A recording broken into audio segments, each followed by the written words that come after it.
Kumusta ang lahat? Namimiss nyo ba ang Korean prank ni Don Bertos TV? So may mga adjustment at tayong ginagawa ngayon, no? Pakulay tayo ng buhok. Tapos ito yung gagamitin kong salamin. Tapos naka naka leather seat cover na tayo. Ang ganda. Ito piplex ko lang pala. Ang ganda ng seat cover ko. Ito RR Upholstery ang may gawa nito, guys. So kung gusto niyo magpagawa ng seat cover, ito ang ganda.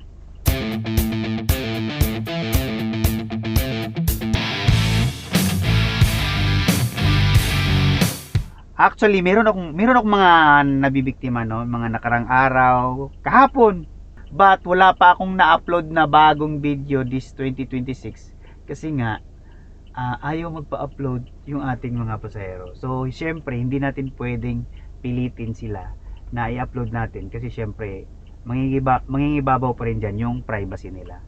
So, yun, biyahe lang ng biyahe, hanap pa rin tayo ng ng mga pasahero na may malakas ang humor, mga may alam mo yung nakaka good vibes na pasahero. So yun yung hinahanap ko ngayon. Medyo mahirap talaga maghanap, but makakakuha rin tayo niyan soon sa sunod na araw.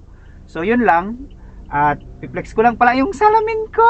May camera to. This is smart glass. Smart glass to.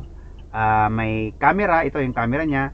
Tapos meron siyang Bluetooth dito. Pag i-Bluetooth mo siya sa cellphone mo, so naririnig mo, pwede na kayo mag-usap dito ng kamag-anak mo, girlfriend mo, kaibigan mo. So yan, naririnig ko dito yung sa cellphone. So yun nga, yung kahapon yung na-prank ko, nakalimutan ko, naka-Bluetooth siya sa cellphone ko. Yung Waze dito, ako lang nakakarinig, kaya pinatay ko yung Bluetooth dito, kaya doon na sa cellphone.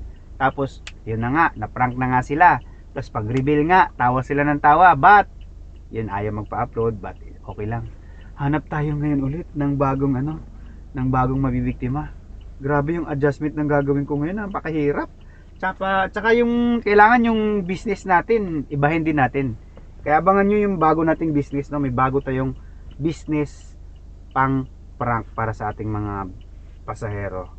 So yun, this is Don Bertos TV, the Korean prankster, na kailangan na mag-level up para level up din ang ating tawanan. So 2026, this is it. Gagawin ulit natin with ating bagong seat cover, bagong hair color, bagong sunglass, at lumang muka. So kailangan lang din natin, try ko walang face mask, hindi ako magpo-face mask ngayon, Tapos kailangan lang laging makinis, walang bigote, walang balbas. So yan, kung gusto niyo ito, Segway, ito yung ito yung ginagamit ko, kung gusto lang naman, para laging malinis yung ating muka, para hindi halata, diba? So yun, at abang-abang lang, magkakaroon din tayo niyan. Tuloy-tuloy lang ang tawanan. Let's go!